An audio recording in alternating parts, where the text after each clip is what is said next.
வரலாற்று சிறப்பு வாய்ந்த விழாவை தலைமை வகித்து சிறப்பித்துக் கொண்டிருக்கிற தமிழ் இயக்கத்தின் நிறுவனரும் தலைவருமான திரு மதிப்பிற்குரிய அண்ணன் முனைவர் கோ விஸ்வநாதன் அவர்களே, நம் அனைவரையும் வரவேற்று உரையாற்றி சிறப்பித்திருக்கிற பாராட்டு விழா குழுவின் துணை செயலாளர் திருமிகு சோலைநாதன் அவர்களே, விழாவின் நோக்கத்தை விளக்கி சிறப்பான உரையை வழங்கி இந்நிகழ்வுக்கு பெருமை சேர்த்திருக்கிற தமிழ் இயக்கத்தின் பொருளாளர் திரு மதிப்பிற்குரிய ஐயா புலவர் வே பதுமனார் அவர்களே, சீருரை வழங்கி நிகழ்வை சிறப்பித்திருக்கிற தமிழ் இயக்கத்தின் மாநில செயலாளர் சொற்கோ மு சுகுமார் அவர்களே, முன்னிலை வகித்து நிகழ்வை சிறப்பித்துக் கொண்டிருக்கிற திருவாளர்கள் கே ராஜேந்திரன், கவிஞர் மா ஜோதி, பொறியாளர் கு வெங்கடேசன், கவிஞர் தாக்கோ சதாசிவம் ஆகிய தோழர்களே, நம்முடைய விழா நாயகரை வாழ்த்தி உரையாற்றி அமர்ந்திருக்கிற வேலூர் சட்டமன்ற உறுப்பினர் திருமிகு ப கார்த்திகேயன் அவர்களே மற்றும் வாழ்த்துறை வழங்கி நிகழ்வை சிறப்பித்திருக்கிற rotarian Suresh, V S Rameshkumar, முனைவர் இரா சுப்பிரமணியன், முனைவர் பாபு ஜனார்த்தனம்,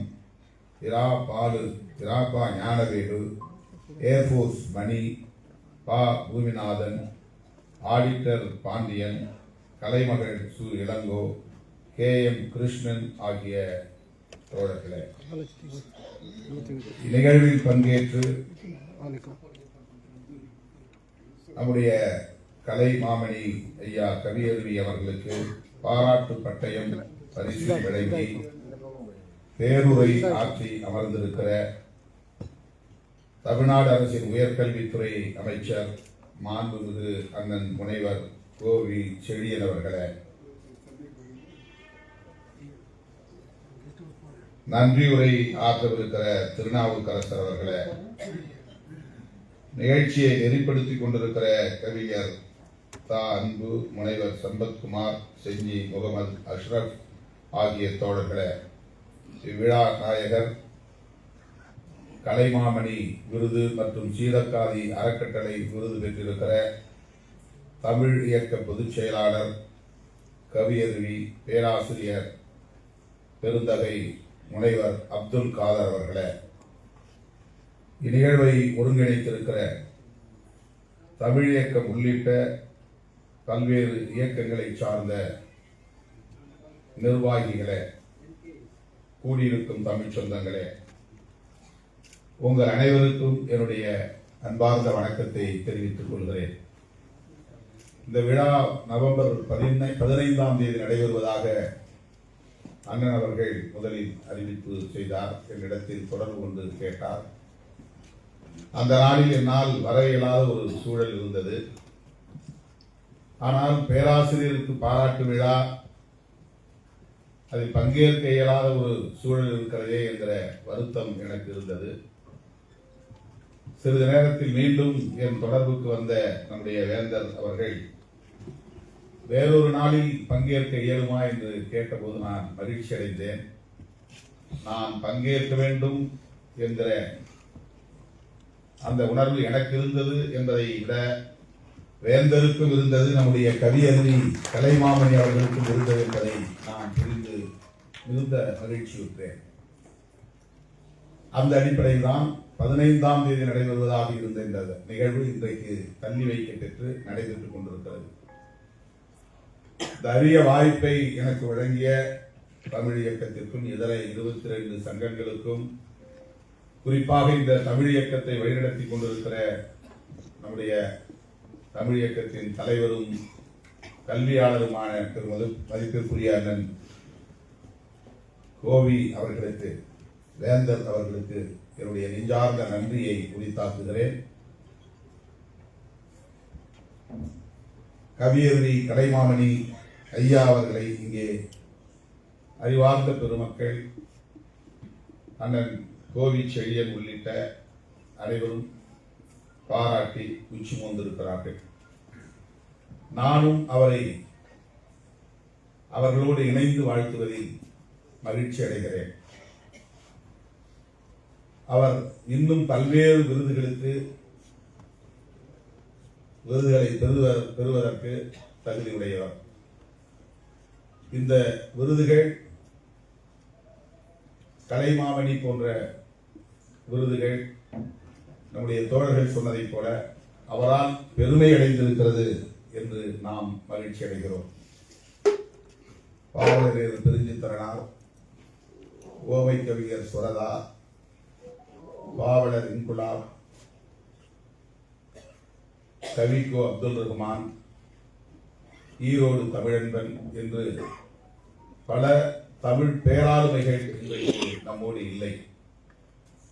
இந்த இலக்கிய உலகில் தமிழ் பரப்பில் இன்றைக்கு நமக்கென்று இருக்கிற ஒரு மாமணி, வாராது போல் வந்த மாமணி, எஞ்சி இருக்கும் ஒரு தமிழ் அறிஞர், இடதுசாரி சிந்தனையாளர், விளிம்புநிலை மக்கள் விடிய பெற வேண்டும் என்று கனவு காணும் கலைமாமணி நம்முடைய கவியருவி பேராசிரியர் அப்துல் காதர் அவர்கள் மட்டும்தான் நம் கண் முன்னால் இன்றைக்கு எஞ்சி இருக்கும் ஒரு மாமணி. அவர்கள் எல்லாம் இன்றைக்கு நம்மோடு இல்லை.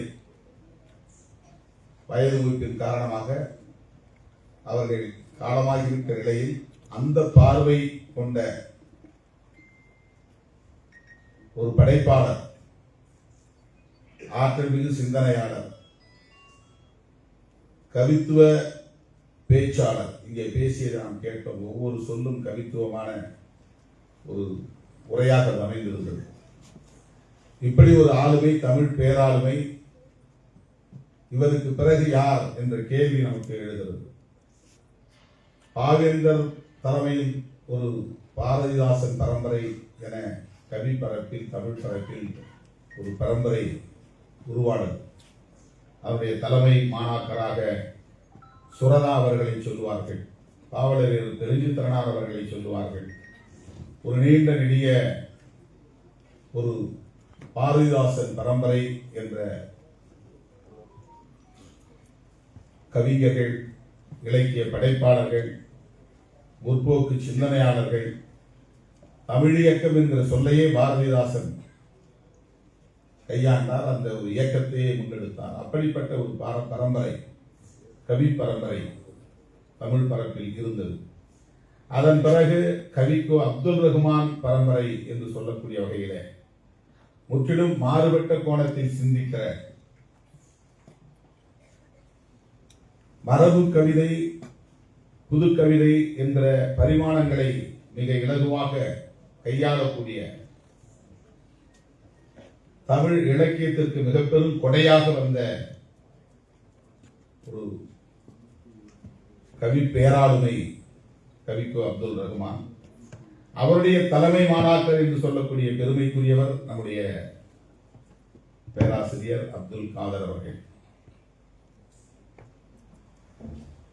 அவருக்கு இன்றைக்கு தமிழ்நாடு அரசு கலைமாமணி விருதினை மிக காலம் தாழ்ந்து வழங்கியிருக்கிறது என்றுதான் நான் கருதுகிறேன். எப்போதோ அவருக்கு வழங்கி சிறப்பித்திருக்க வேண்டும். கவிக்கோ அப்துல் ரஹ்மான் எப்படி இந்த தமிழ் சமூகத்திற்கு, இலக்கிய உலகிற்கு மிகப்பெரிய கருத்தியல் பெட்டகமாக இருந்தாரோ, அதை போல அவரை பின்பற்றக்கூடிய வகையில் அதே பார்வையோடு, அதே கோணத்தோடு, அதே ஆற்றலோடு அவரே பாராட்டக்கூடிய அளவுக்கு பேராசிரியர் அப்துல் காதர் அவர்களுக்கு பாவன்மையும் இருக்கிறது, நாவன்மையும் இருக்கிறது என்று அவரால் பாராட்ட பெற்ற ஒரு மகத்தான ஆளுமை நம்முடைய பேராசிரியர் அவர்கள். ஒவ்வொன்றையும் அவர் வெவ்வேறு கோணத்தில் சிந்தித்து நம்மை சிந்திக்க தூண்டக்கூடியவர். நூலாதிக்கம் என்கிற சொல் இதுவரை நாம் யாரும் பயன்படுத்தியதில்லை. நூல்களின் தயவால் தான் பட்டம் பெற முடியும் என்கிற நிலை இருந்தது.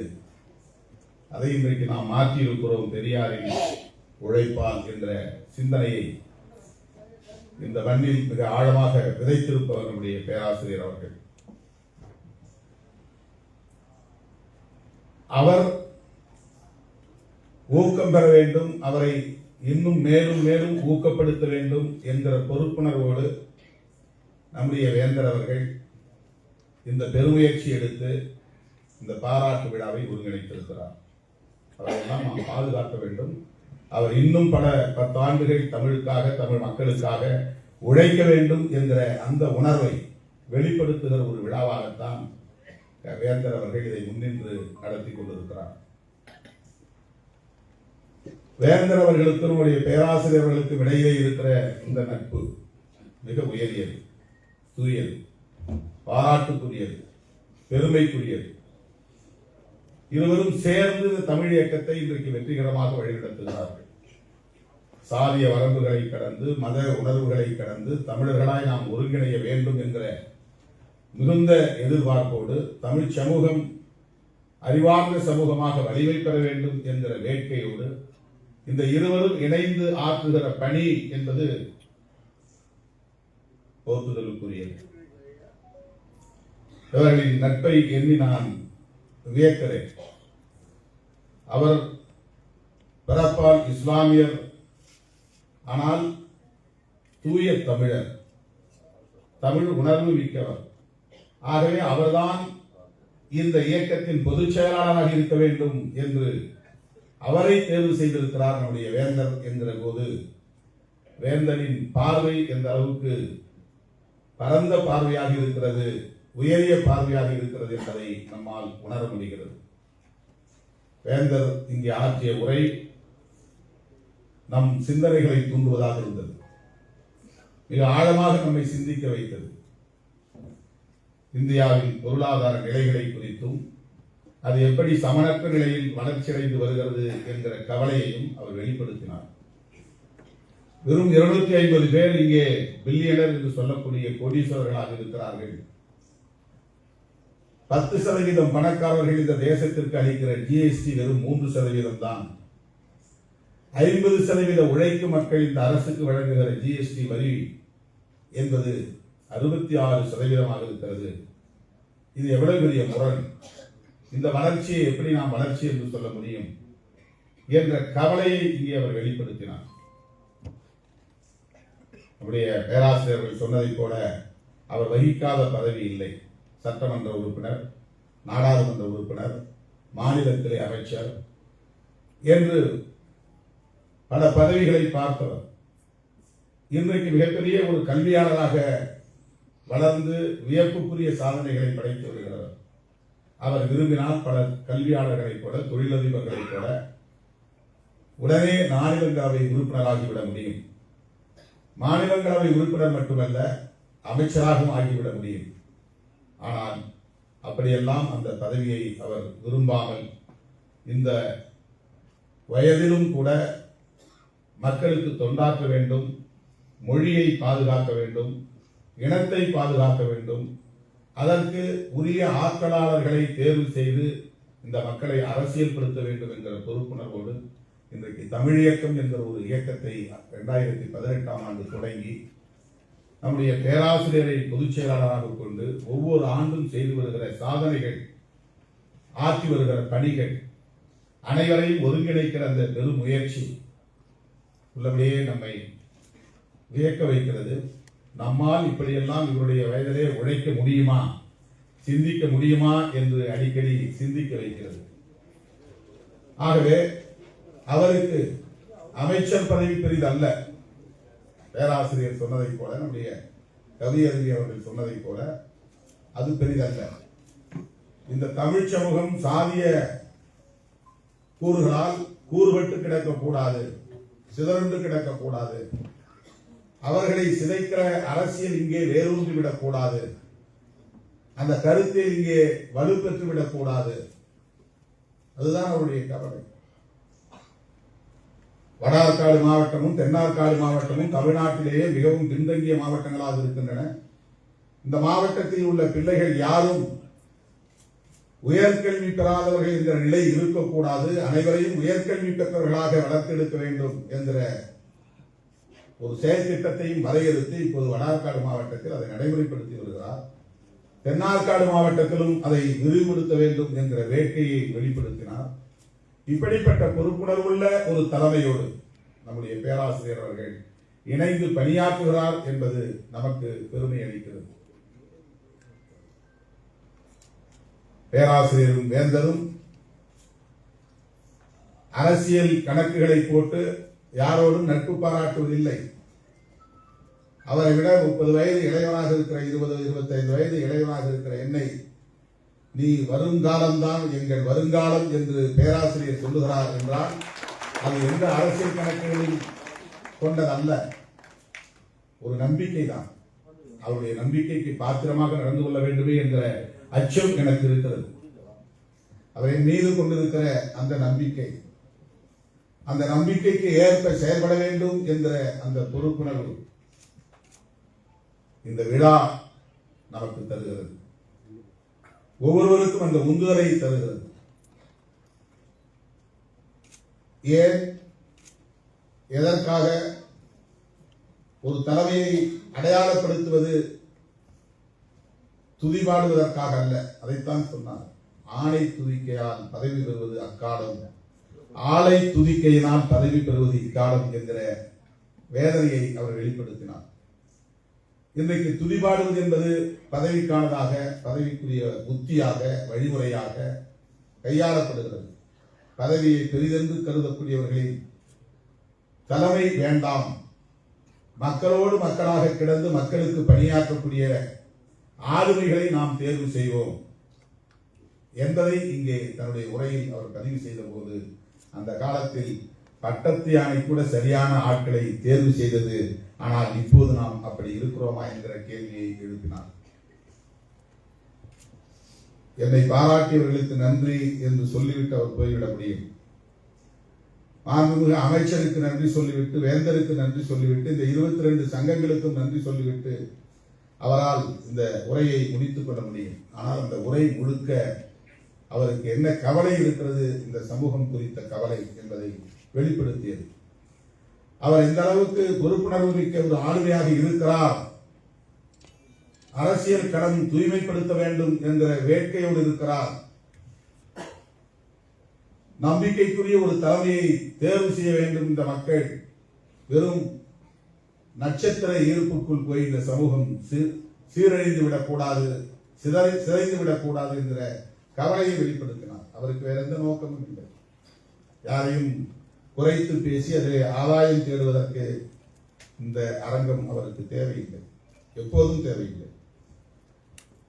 இரட்டை யானை சின்னம் கொண்டு மக்களை ஏய்க்க முயற்சிக்கிறவர்களை அடையாளம் காண வேண்டும் என்று அவர் சுட்டிக்காட்டுகிறார் என்றால் அது அவரிடம் உள்ள ஒரு சோசியல் ரெஸ்பான்சிபிலிட்டி என்கிற அந்த சமூக பொறுப்புணர்வு, அறிவார்ந்த ஆளுமையின் வெளிப்பாடு.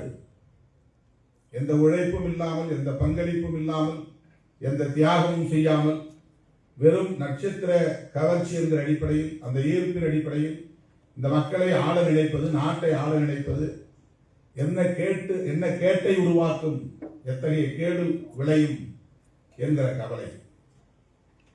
அந்த காலத்தில் புலவர் பெருமக்களுக்கு அந்த பொறுப்புணர்வு இருந்து மன்னர்களுக்கு அவர்கள் அப்படி வழிகாட்டுதலை தந்திருக்கிறார்கள். அதை நாம் இலக்கியங்களில் பார்க்கிறோம்.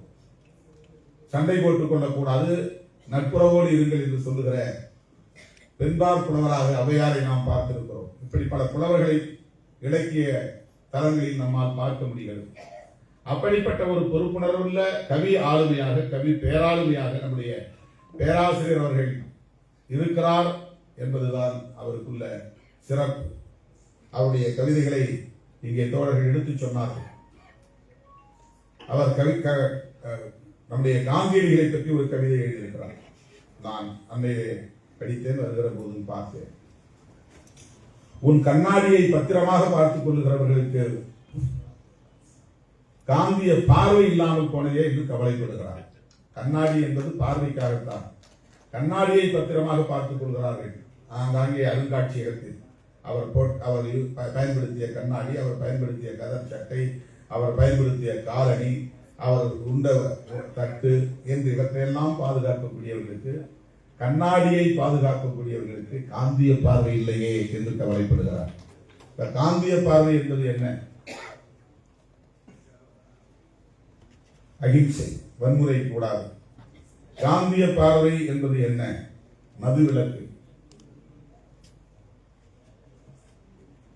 எல்லா இடங்களிலும் டாஸ்மாக். அப்புறம் எப்படி பண்பாட்டில் நாம் பெற முடியும் பாஸ்மார்க் அப்படின்னு கேட்கிறார். பார்க்கிற இடங்களில் எல்லாம் டாஸ்மாக் இருக்கிற போது பண்பாட்டில் நாம் எப்படி பெற முடியும் பாஸ்மார்க் என்று கேள்வி எழுப்புகிற கவிஞர். அப்ப மதுவிலக்கு கொள்கையில் காந்தியோடு உடன்படுகிறார். காந்திய பார்வை வேண்டும் என்கிறார். ரூபாய் நோட்டுகளிலே காந்தி படத்தை அச்சிடக்கூடியவர்கள் இந்தியா முழுவதும் மதுவிலக்கை நடைமுறைப்படுத்த வேண்டும் என்று சொன்ன காந்தியின் அந்த கோட்பாட்டை எல்லோரும் மறந்துவிட்டார்கள். காந்தியோடு அம்பேத்கரியவாதிகளுக்கு முரண்பாடு உண்டு, கருத்தியல் முரண்பாடு உண்டு. புரட்சியாளர் அம்பேத்கர் சாதியை ஒழிக்க வேண்டும் என்றார், காந்தியடிகள் தீண்டாமை ஒழிய வேண்டும் என்றார். அந்த முரண்பாடு உண்டு. புரட்சியாளர் அம்பேத்கர் அவர்களுக்கும் தேசத்தந்தை காந்தியடிகளுக்கும் இந்த கருத்தியல் தளத்திலே மிகப்பெரிய கருத்து மோதலே நிகழ்ந்திருக்கிறது. அது வேறு. சனாதனத்தின் மீது அவருக்கு ஒரு வேறு கோணத்தில் நம்பிக்கை இருந்தது. அதுவெல்லாம் நாம் முரண்பட்டாலும் கூட அந்த காந்தியடிகள் இத்தகைய உயரிய கோட்பாடுகளை காந்தியமாக இந்த சமூகத்திற்கு முன்வைத்தார். மதுவிலக்கு என்பதை நாம் எப்படி மறுதளிக்க முடியும்? காந்தியோடு அந்த இடத்தில் நாம் உடன்பட்டு தான் இருக்க வேண்டும். காந்திய பார்வை மதுவிலக்கு பார்வை. ஆனால் இன்றைக்கு என்ன நிலை? தமிழ்நாட்டை மட்டும் கருத்திலே கொண்டு நாம் பார்க்கக்கூடாது. தேசிய அளவில் மதுவிலக்கு என்பது ஒரு தேசிய கொள்கையாகவே இருக்க வேண்டும். எந்த மாநிலத்திலும் இருக்கக்கூடாது என்பது தேசிய கொள்கையாக இந்திய ஒன்றிய அரசுக்கே அது தொடர்பாக ஒரு நிலைப்பாடு இருக்க வேண்டும். இந்திய அரசுக்கு, இந்திய ஒன்றிய அரசுக்கு மதுவிலக்கு தொடர்பாக என்ன நிலைப்பாடு இருக்கிறது? என்ன கோட்பாடு?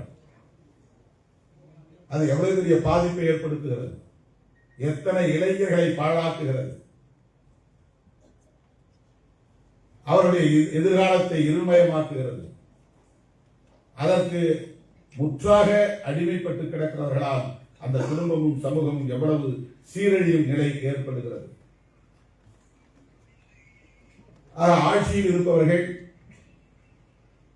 ஆட்சி பீடத்தில், அதிகார பீடத்தில் இருப்பவர்கள் இந்த பொறுப்புணர்வோடு இருக்கிறார்களா என்று கேள்வி எழுப்பக்கூடிய பொறுப்புள்ள ஒரு கவி பேராளுமைதான் நம்முடைய பேராசிரியர். அதைத்தான் அண்ணன் வேந்தர் அவர்கள் இங்கே சொன்னார். 2 முக்கிய தேவைகள் இருக்கின்றன. ஒன்று கல்வி, இரண்டாவது அரசின் கொள்கை நிலைப்பாடுகள். பொருளாதாரம் தொடர்பாக, கல்வி தொடர்பாக, சமூக தகுதியை உயர்த்துவது தொடர்பாக பெர் கேபிட்டாவை பற்றி சொன்னார். இந்தியாவின் பொருளாதாரம் வளர்ச்சி அடைந்திருக்கிறது.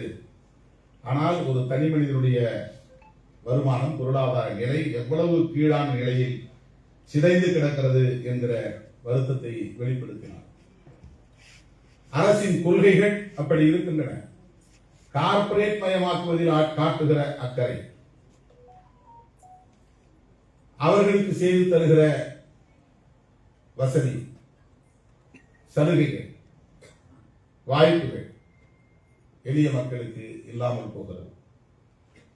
ஐயா நம்முடைய வேந்தர் அவர்களை பார்த்துக் கொண்டிருக்கிற போது அவருடைய அருமை புதல்வர் இங்கே பேசினார், எங்களோட கருத்துக்களை பகிர்ந்து கொண்டார். ஒரு நிறுவனத்திற்கு 44,000 கோடி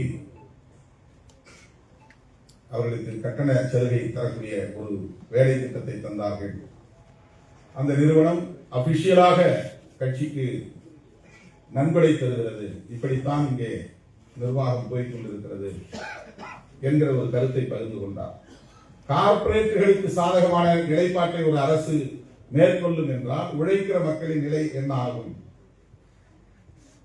தனிநபர் வருமானம் எப்படி பெருகும்? பொருளாதாரத்தில் எப்படி அவர்கள் தன்னிறைவு பெற முடியும்? அந்த பிள்ளைகளின் கல்வியை எப்படி மேம்படுத்த முடியும்? உயர்கல்வியை எப்படி உறுதிப்படுத்த முடியும்?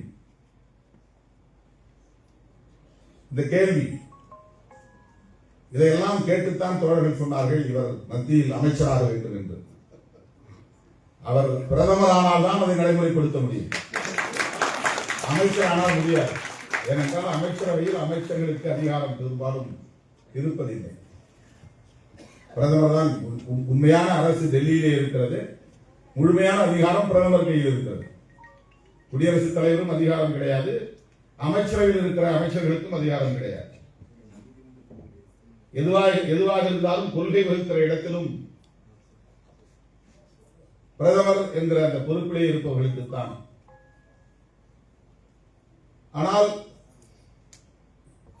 ஆட்சியாளர்கள் கார்ப்பரேட் நிறுவனங்களுக்கு கார்ப்பரேட் மயமாக்கக்கூடிய வாய்ப்புகளை தருகிறார்கள். எல்லாவற்றையும் தனியார் மயமாக்குவது, எல்லாவற்றையும் கார்ப்பரேட் மயமாக்குவது. இந்த பொருளாதார நிலைப்பாடு மாற வேண்டும் என்பதுதான் வேந்தரின் கவலையாக இங்கே இருந்தது. அதே பொறுப்புணர்வோடு தான் நம்முடைய பேராசிரியர், நம்முடைய கலை மாமணி அவர்களும் இங்கே எடுத்துரைக்கிறார். ஒரு சிகரெட்டை பார்த்துவிட்டு அவருடைய சிந்தனை எப்படி, அவருடைய கவித்துவ சிந்தனை இருக்கிறது என்கிற ஒரு கவிதை. சிகரெட்டை குடித்து ஒருவன் புகை விடுகிறார். அந்த புகை வளையம் வளையமாக போகிறது. நாம் அதை ஒரு வளையமாக பார்க்கிறோம், அவ்வளவுதான். ஆனால் கவிஞரின் பார்வை எப்படி கவித்துவத்தோடும் அதே நேரத்தில் சமூக பொறுப்புணர்வோடும் கவலையோடும் அதை சிந்திக்க வைக்கிறது என்று பார்க்கிற போது நமக்கு வியப்பாக இருக்கிறது. அவன் குடித்து வளையம் வளையமாக வெளிவிடுகிற அந்த புகை என்ன செய்தி நமக்கு சொல்லுகிறது என்றால், மலர் வளையம் வைக்கும் நாள் வரும் என்பதை இந்த வளையம் உணர்த்துகிறது. சிகரெட் புகையில இருந்து வெளிவருகிற வளையம் உனக்கு மலர் வளையம் வைக்கிற நிலை வரும் என்பதை உணர்த்துகிறது அப்படின்னு சொல்றார். இது அவருடைய சிந்தனை. அடுத்து அந்த புகை நெளிந்து வளைந்து போகிறது. அது வெறும் புகையாக போகிறது என்று மட்டும்தான் நம்மை போன்ற சராசரி மனிதர்கள் பார்ப்போம். என்னடா புகை அடிக்கிற அப்படின்னு சொல்லி நம்ம போயிடுவோம். அவருக்கு அந்த புகை வளைந்து நெளிந்து போவது பாம்பு வெளியே போவது போல் தெரிகிறது என்று அவர் சிந்திக்கிறார். அந்த சிந்தனை எதனோடு பொருத்துகிறார் என்றால், இந்த பாம்பு போல் வளைந்து நெளிந்து போகிற எதை உணர்த்துகிறது என்றால், உள்ளே புற்று வளர்ந்து வருகிறது என்பதை உணர்த்துகிறது. புற்றுனா என்ன? புற்றுநோய். சிகரெட் குடிச்சா புற்றுநோய் வரும் அப்படின்னு நமக்கு தெரியும். ஆனால் கவிஞருடைய கவித்துவ சிந்தனை அந்த சிகரெட்டிலிருந்து வெளியே வரக்கூடிய அந்த புகை வளைந்து நெளிந்து போகும்போது அது ஒரு பாம்பு போல் நெளிந்து போகிறது. அந்த பாம்பு இருக்கிற இடத்திலே புற்று இருக்கும் தானே செய்யும். ஆகவே புற்று உள்ளே வளர்ந்து வருகிறது என்பதை அது உணர்த்துகிறது.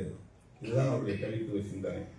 அதை தாண்டி இன்னொரு உச்சமான சிந்தனை, சிகரெட் பொதுவாக வெள்ளை நிறத்தில் தான் இருக்கும். வெள்ளைத்தால் தான் சுற்றி இருக்கும். புகையில உள்ள இருக்கும், வெளியில வெள்ளை இருக்கும்.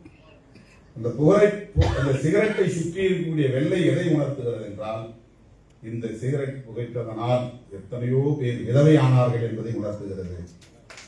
வெள்ளை புடவைங்கிறது விதவைக்கான ஒரு அடையாளம். சனாதனம் வரையறுத்திருக்கிற ஒரு வரையறை. திருமணமான உடனே ஒரு கணவன் இறந்து போனால் அந்த பெண் வெள்ளை புடவை தான் உடுத்த வேண்டும். வண்ணப்புடவை எந்த காலத்திலும் உடுத்தக்கூடாது. சாகுற வரை முடியை அள்ளி கட்டக்கூடாது, கூந்தல் வைக்கக்கூடாது, பொட்டு வைக்கக்கூடாது. கடைசியில் அவங்களுக்கு திருமணம் ஆகி ஒரு 10 நாள் அவர் இறந்து போயிட்டா கூட, இளமையில இறந்து போனா கூட, அந்த பெண்மணி 90 வயது வரையிலும் வாழ்ந்தாலும் நல்லது கெட்டதுக்கு போய் உட்காரக்கூடாது. திருமண நிகழ்ச்சிகளில் கலந்து கொள்ளக்கூடாது.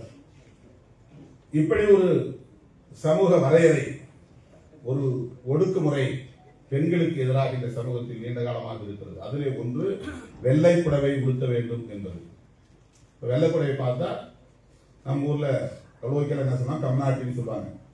இந்த கம்நாட்டி வரா அப்படி வந்தாங்கன்னாக்கா அவங்க உடனே போயிடுவோம், வீட்டுக்கு திரும்பி போயிடுவாங்க. அதை பார்த்துட்டு கணவனை இழந்த பெண் வந்தா பார்த்துட்டு போனா நல்ல காரியம் நடக்காது அப்படிங்கிற ஒரு கருத்து இங்கே வளர்க்கப்பட்டிருக்கிறது, விதைக்கப்பட்டிருக்கிறது. அந்த கருத்து தவறு, அது கூடாது என்கிற ஒரு சிந்தனை பெரியாருக்கு பிறகு இந்த மண்ணில் வலுவாக வளர்ந்து இருக்கிறது. ஒரு பெரியாரிய சிந்தனை கொண்டவர் நம்முடைய பேராசிரியர் என்கிற நிலையில அதையும் நமக்கு அதன் மூலம் உணர்த்துகிறார். இத்தகைய இடதுசாரி பார்வையாளராக பெரியாரிய அம்பேத்கரிய சிந்தனையாளராக வெறும் அழகியலுக்காக கவிதை பாடாமல் வெறும் இலக்கிய ஆளுமை என்பதை நிறுவுவதற்காக காப்பியம் படைக்காமல் எழுதுகிற ஒவ்வொரு சொல்லிலும் சமூக பொறுப்பை உணர்த்துகிற ஒரு படைப்பாளராக நம்முடைய பேராசிரியர் விளங்குகிறார். ஜோசியம் பார்க்குறோம், கிளி ஜோசியம். நாம் போயிட்டு ஒரு சீட் எடுத்து சொல்லிட்டு அந்த சீட்டில் என்ன படம் வருதோ அந்த படத்தை பார்த்து அவங்க கருத்து சொல்லுவோம். அதில் நமக்கு ஒரு மகிழ்ச்சி அல்லது கவலை உருவாகும். அவ்வளோதான் நம்ம வந்துடுறோம். ஆனால் கவிஞருடைய பார்வையில் அந்த சோதிட கிளியை பார்க்கிற போது ஒரு சீட்டை எடுத்து எவனுக்கோ கொடுத்து விட்டு சின்ன சின்ன இலவசங்களுக்காக நெல்மணிக்காக அந்த நெல்மணியை வாங்கி கொண்டு மறுபடியும் கூண்டுக்குள் போகிற ஒரு கிளியை போல நாம் இங்கே கொத்தடிமைகளாக இருக்கிறோம். சின்ன சின்ன இலவசங்களுக்காக என்கிற கவலையை அதில் வெளிப்படுத்துகிறார். பார்க்கிற ஒவ்வொன்றிலும் ஒரு கவித்துவம் இருக்கிறது என்பதை தாண்டி அதிலே ஒரு சமூக பொறுப்புணர்வு இருக்கிறது, கவலை இருக்கிறது, மானுடம் இருக்கிறது, மாந்த நேயம் இருக்கிறது, விளிம்புநிலை மக்களை பற்றிய உழைக்கும் மக்களை பற்றிய கவலை இருக்கிறது என்பதை அந்த கவிதைகள் நமக்கு உணர்த்துகின்றன. ஒரு பெண்ணுக்கு ஒருத்தர் போய் பூ கொடுக்கிறான், அந்த பெண்ணிட்ட காதலை வெளிப்படுத்துறான். இது அவருக்கு எப்படி தெரியுது அப்படின்னு அந்த ஒரு கவிதை சொல்றார்.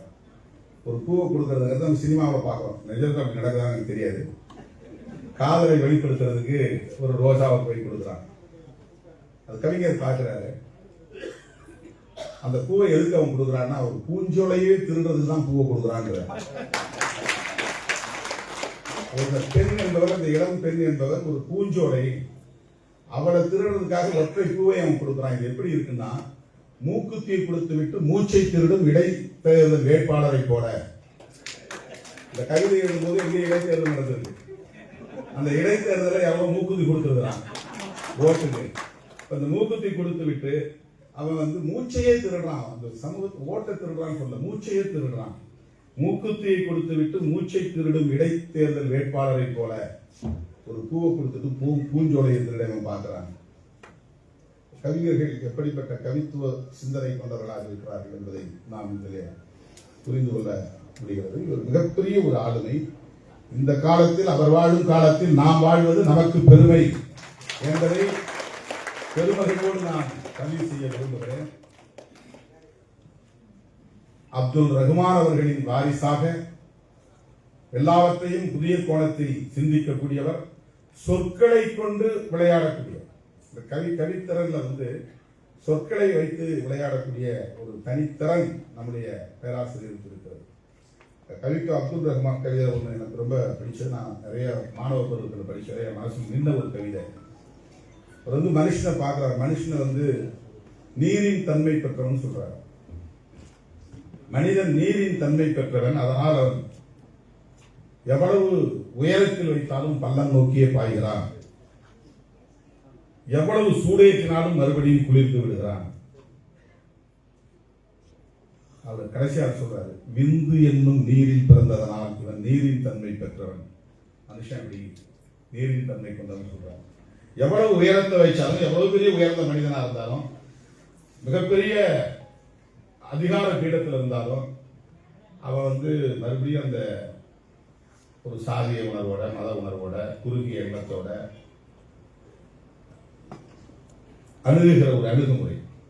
எவ்வளவு உயரத்தில் வைத்தாலும் பள்ளம் நோக்கியே பாய்கிறான். அந்த சின்ன புத்திங்கிறது அற்ப புத்திங்கிறது வந்தது. எவ்வளவு உயரத்தில் போனாலும் கூட அவருடைய சிந்தனைங்கிறது ரொம்ப கவலைக்குரியதாக இருக்கிறது. எவ்வளவு சூடேற்றினாலும் மறுபடியும் குளிர்ந்து விடுகிறான். எந்த நேரம் இவனை சூடாவே வச்சுக்கணும், இல்லைன்னா குளிர்ந்து போகணும். அதுதான் அமைப்பு தேவைப்படுகிறது. தனித்தனியா இருந்தா சாதிக்க முடியாது. ஒரு அமைப்பு இப்ப இந்த மாதிரி ஒரு கூட்டம், இது இப்ப என்னன்னா ஒரு சூடேற்றுகிற வேலை. இது ஒரு நிகழ்ச்சிங்கிறது சூடேற்றுகிற வேலை. அப்படியே விட்டோம்னா அப்படியே தனிஞ்சு போயிடும். உங்க வேலையை நீங்க பார்த்துட்டு இருக்கீங்க, என் வேலையை நான் பார்த்துட்டு இருக்கோம். அப்படியே நம்ம கேஸ்ட் ஒரு அமைப்பு என்கிற போது அந்த அமைப்பு அப்பப்போ சூடு காய்ச்சல மாதிரி.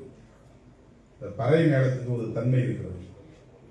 பறை மேளம் காய்ச்சினாதான் அது நல்ல ஒலி எடுக்கும்.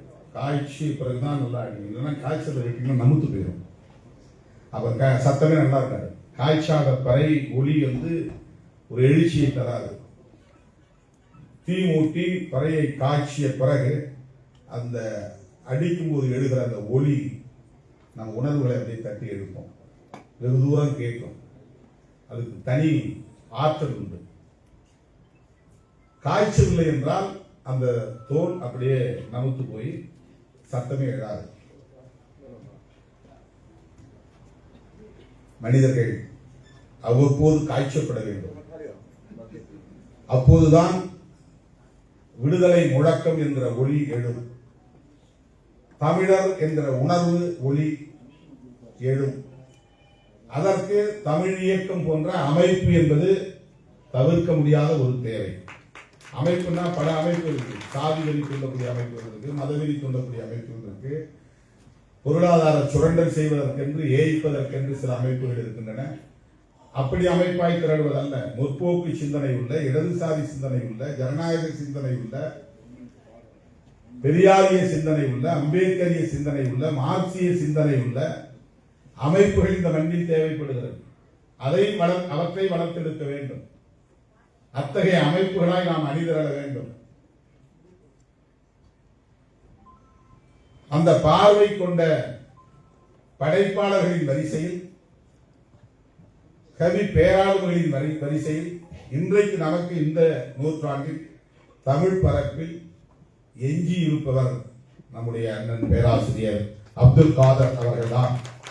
ஆக அவரை போற்றுவதும் அவரை பாதுகாப்பதும் அவருடைய ஆற்றலை குவிமையப்படுத்தி கூர்மைப்படுத்தி இந்த சமூகத்தை மேம்படுத்துவதற்கு பயன்படுத்திக் கொள்வதும் நம்முடைய பொறுப்பு என்பதை உணர்ந்து வேந்தர் அவர்கள் இந்த மகத்தான விழாவை ஏற்பாடு செய்து அதிலே பங்கேற்று உரையாற்றக்கூடிய ஒரு அரிய வாய்ப்பை எனக்கு வழங்கியமைக்காக என்னுடைய மனமார்ந்த நன்றியை தெரிவித்து, கலைமாமணி அவர்கள், நம்முடைய கவியருவி பேராசிரியர் அவர்கள் 100 ஆண்டுக்கு மேலாக வாழ வேண்டும்.